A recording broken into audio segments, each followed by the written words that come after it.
para sa ating second tutorial, syempre, ang first step ay mag-download ng MetaTrader. So, punta tayo dito sa App Store. Okay, so yung ating MetaTrader, pwede mo siyang i-download sa Play Store or Google Store. So, search mo lang MetaTrader. Yan, so, makikita mo, merong MetaTrader 4, may MetaTrader 5. So, kung ano yung ginagamit mo, i-download mo. So, i-download ko na siya now. So, ngayon, na-download ko na yung MetaTrader 4. So, open natin. Ayan, ito yung una mong makikita nakalagay, Welcome to MetaTrader 4. So, click mo lang yung Accept. Ayan. Ang lalabas sunod is Open a Demo Account. So, wag mo siyang i-click.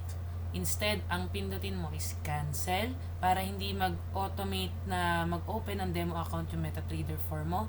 So, click mo yung Cancel. Yan. So, ito naman yung pagpipilian mo. Open a demo account or log in to an existing account. So, dito ka sa log in to an existing account. Okay. Then, yung server, this one, hahanapin mo yung server ng iyong trading account. So, paano mo siya malalaman? If natatandaan mo, yung trading account details, in-email sa'yo ni Tickmill, yung details ng mismong trading account, yung trading account, yung master password, yung investor password, and yung server. So, kung babalikan natin, ito siya. Ayan. So, ngayon, ilalagin natin, ito nakalagay. So, ito yung ating account number, 8078848. So, classic account. And then, dito sa baba, makikita mo sa server. Choose Tickmill-Live08. So, Live 08 yung ating gagamitin. So, ang itatype mo dito is Tickmill-Live. Ayan.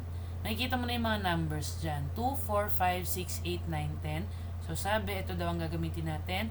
Si Tickmill-Live08.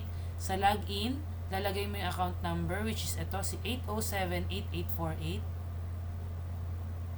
And then, yung password mo. So, ako, nag-change password na ako. Hindi ko na gagamitin itong password na binigay sa akin ni Tickmill dahil nag-personalize na ako ng sarili kong trading password, which is pwede mo rin gawin.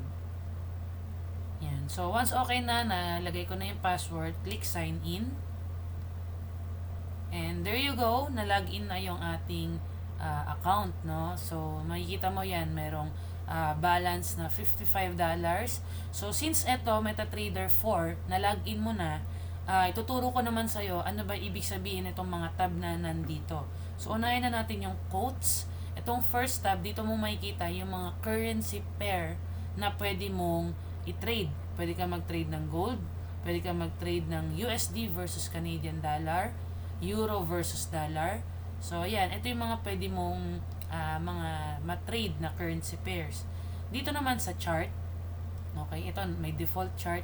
Ito yung ginagamit para sa pag-analyze ng currency pair, whether magbabay ka or magsisell ka. So, ito tinuturo ko to sa webinar ko kung paano mag-trade manually.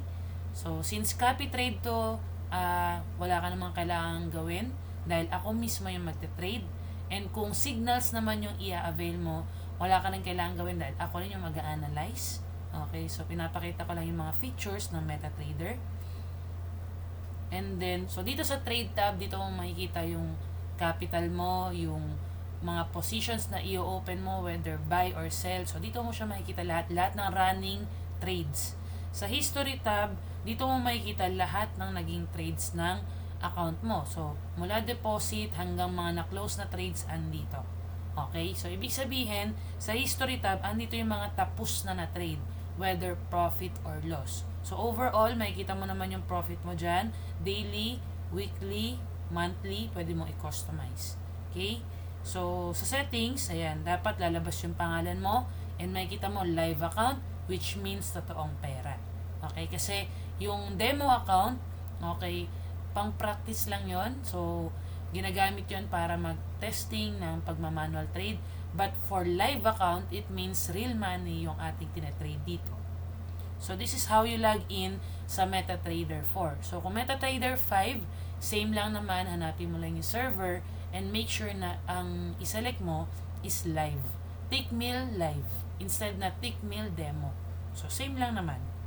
And that's it kung paano mag-login sa MetaTrader 4 wherein dito mo makikita lahat ng magiging trades na account mo. So see you sa next step.